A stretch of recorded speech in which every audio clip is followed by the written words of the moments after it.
Ini jelas tertayang yang namanya Universitas Gadjah Adam itu. Ada di sini tuh, jelas banget tuh. Assalamualaikum warahmatullahi wabarakatuh. Untuk teman-teman dari media, baik media mainstream maupun teman-teman YouTuber dan berbagai channel yang ada ya. Termasuk ada Refli Harun channel, Roy Suryo Official, Abdul Ghafur Sang Haji Official dan lain sebagainya. Ya, ada Langkah Update, Cumi-Cumi juga ada dan semuanya ya. Nah, hari ini saya ingin sampaikan beberapa hal yang cukup krusial.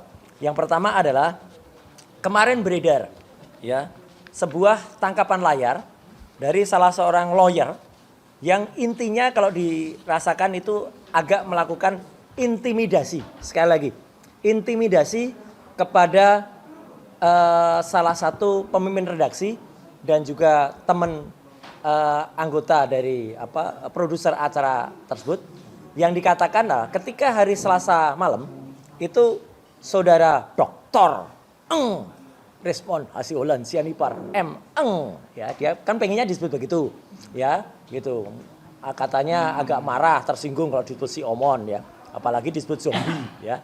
Nah, itu adalah ketika menampilkan tayangan di acara live ya, tayangannya semacam ini. Kemudian disitulah sahabat kita yang lain ya, ini sahabat beneran nih, seorang peneliti muda yang lagi bersinar namanya Topi Merah ya, itu menemukan kalimat unik di situ, yaitu bukan di embosnya itu bukan Universitas Gadjah Mada, tapi Universitas Gadjah Adam. Gadjah Adam. Kita nggak saya tidak fokus lagi ke kesalahan dari tulisan itu, tapi karena kami berdua, saya dan Topi Merah itu dianggap mencuri data ya, dan TV tersebut, salah satu mikrofonnya ada di sini nih TV-nya ya. Itu dianggap telah memberikan data ilegal kepada pihak lain yang tidak berkompeten. Bahkan nadanya seolah-olah dia sedang lapor kepada seseorang disebut Dir. Jadi kayak mengadu dia, Pak Dir, mengapa data krusial yang hanya saya berikan ke stasiun itu bisa sampai ke tangan Roy Suryo dan Topi Merah. Gitu. Dan nadanya biasanya itu diteruskan dengan bisa dilaporkan, ini pelanggaran bla bla bla bla. Ya, dan itu ditulis dalam status WA. Ya, lucu banget ya. Kalau mau tuntut saja, berani gitu loh. Ngapain kayak ibu-ibu arisan gitu nulis di status WA. Ya, jadi saya katakan lawyer ini agak enggak jantan gitu ya, nulis di ini. Dan teman-teman sekalian, file ini itu memang sudah diserahkan kepada TV yang bersangkutan. Dan apakah kita harus mendapat dari TV yang bersangkutan untuk mendapat file ini? Jawabannya tidak. Karena di menit ke-48 di YouTube tayangan tersebut, atau pada jam 8 lebih 3 menit, ya, jam 8 lebih 8 menit, ini jelas tertayang yang namanya Universitas Gadjah Adam itu. Ada di sini tuh, jelas banget tuh. Bahkan secara full ada juga di YouTube tersebut. Mengapa lawyer itu menyalahkan TV yang bersangkutan? Ini sudah public domain yang namanya sudah diserahkan ke stasiun TV dan oleh TV itu ditayangkan. Maka kita bisa men-screenshot kapan saja. Dan faktanya terbongkarlah kepalsuan ini. Artinya apa? Saudara ini ya gitu. Gak usah sebut namanya lagi lah gitu, kesenangan dia. Ya, ini itu sudah melakukan editing. Saya sekali lagi sampaikan, editing. Kenapa? Harusnya kalau ini file yang asli yang dia sebut dari Dian Sandi, yang sama sekali tidak nampak watermarknya, mau dilakukan translasi, rotasi atau apapun, ya nggak akan nampak karena memang awalnya nggak nampak. Tidak ada program yang tadinya tidak ada menjadi ada. Ini persis sama, saya dulu sering juga dimintain tolong misalnya oleh kepolisian. Mas, ada perampokan di salah satu minimarket, ada plat nomor motor. Terus saya lihat, kalau memang itu sama sekali tidak nampak, nggak bisa kayak film fiction ya, film fiksi. Yang kemudian tiba-tiba di zoom, kemudian tiba-tiba jadi jelas dan nampak. Itu adanya di fiksi. Adanya cuma di cerita-cerita detektif, bukan ilmiah.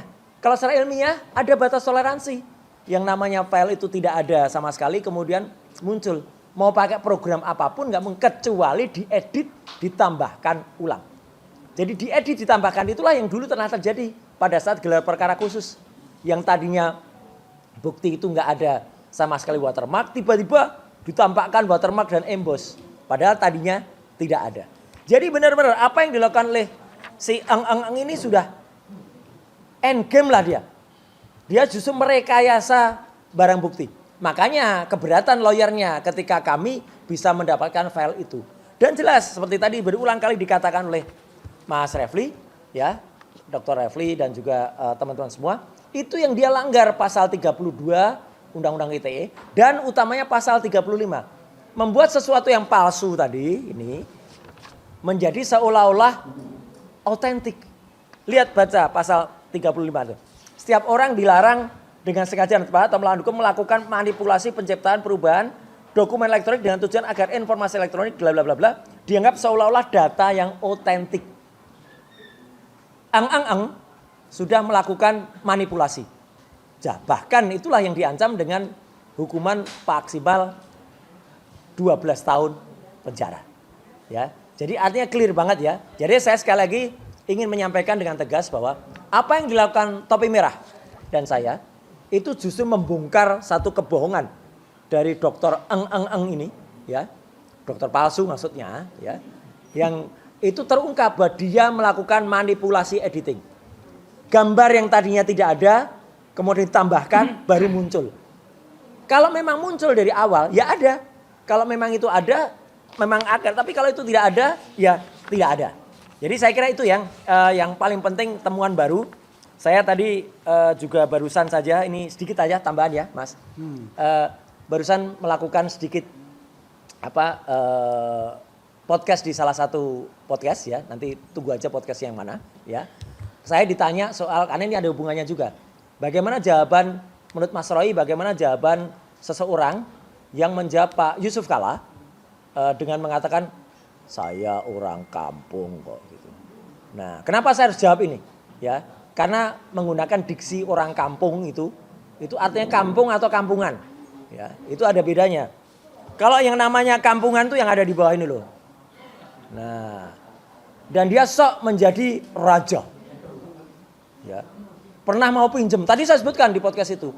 Pernah mau pinjem baju dari raja beneran. Untungnya nggak dikasih. Dan kemudian dia pinjem baju, untungnya salah bajunya. Ya. Jadi dia pakai baju Raja Bengis namanya Amangkurat. Kampungan apa? Karena dulu pernah di Istana Bogor membawa kodok. Nih kodok-kodoknya. Ini foto asli loh ya. Dan pemotretnya kebetulan saya kenal betul. Pemotretnya adalah juara 2 fotografer nasional. Tahun 90 nih pemotretnya. Kebetulan juara 1-nya saya. Juara 2-nya jadi fotografer istana. Namanya Pak Agus Surono, ya. Jadi saya bisa benar-benar yakin karena saya juga sudah tanya, itu foto benar, Mas? Benar. Jadi dia motret waktu itu di Istana Bogor. Dan apa yang dilakukan waktu itu? Ya inilah pencitraan luar biasa hebat ya. Ya kalau orang mengatakan, wah dulu itu kampung, bukan, itu kampungan. Jadi sekali lagi saya jawab, dari sisi terminologi Jawa, ya, dia itu selalu melakukan apa yang namanya lamis. Lamis itu artinya menyatakan A tapi artinya B. Sudah tapi belum. Ya tapi tidak. Ya, akan saya tunjukkan nanti di persidangan. Persidangan mana? Ya, sudah kesekian kali ada sidang itu nggak pernah ada. Jadi ini diikuti oleh si dokter Eng. Ya. Jadi sekaligus sekarang mereka alhamdulillahnya berkumpul di satu kolam. Ya. Ijazah palsu ketemu ijazah palsu. Dan kita sekaligus saya tadi tanya, kalau gitu namanya itu raja? Enggak. Kalau raja Jawa itu enggak akan menyengsarakan rakyatnya. Raja yang menyengsarakan rakyatnya itu bukan raja, Mas Refli. Tapi raja Jawa palsu. Kaos ini pernah saya pakai di sidang CLS di Solo. Ya. Nah ini raja Jawa palsu membuat rakyat Indonesia jadi tengkorak. Dan ini sesuai dengan statement dari mantan Dubes Polandia. Kalau memang ijazahnya itu benar, memang kalau dia tetap jahat. Karena sudah membuat semua rakyat, ya sebagian besar rakyat Indonesia itu kemudian menjadi direpotkan dengan kelakuannya. Tidak menunjukkan hal-hal yang negarawan, tidak menunjukkan kejujuran. Kalau jujur ya udah, tunjukkan saja ijazahnya seperti kata Pak JK. Tapi dia Raja Jawa yang jahat, ya, yang tidak mau menunjukkan ijazahnya. Sejenis dengan Dr. Eng yang di acara TV itu, waktu saya tanya, mana ijazahnya? Ada. Yang ditunjukkan tuh transkrip. Anak kecil aja tahu bedanya transkrip sama ijazah, mohon. Ya, transkrip kok disebut ijazah. Tanya lem, tapi punya kan ijazahnya? Ada kata, kan ditanya Aiman, ada ijazahnya? Ada. Tapi ketinggalan di Balige. Ijazah kok ketinggalan di Balige, ya. Kemana-mana harusnya dibawa, gitu ya. Jadi itu tambahan saya, Mas Rawi. Jadi update-nya, apa yang Topi Merah temukan dan yang saya temukan tentang Universitas Gadjah Adam itu bukan satu-satunya yang penting. Yang penting adalah Dr. Eng telah melakukan manipulasi data terhadap barang bukti. Jadi barang bukti ini dimanipulasi, ditambah emboss, ditambah watermark, dan itu jelas-jelas pelanggaran dari pasal 35 Undang-Undang ITE nomor 11 tahun 2008. Terima kasih. Assalamualaikum warahmatullahi wabarakatuh. Waalaikumsalam.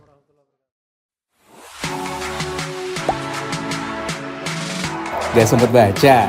Dengerin aja, klik icon text to speech di okezone.com.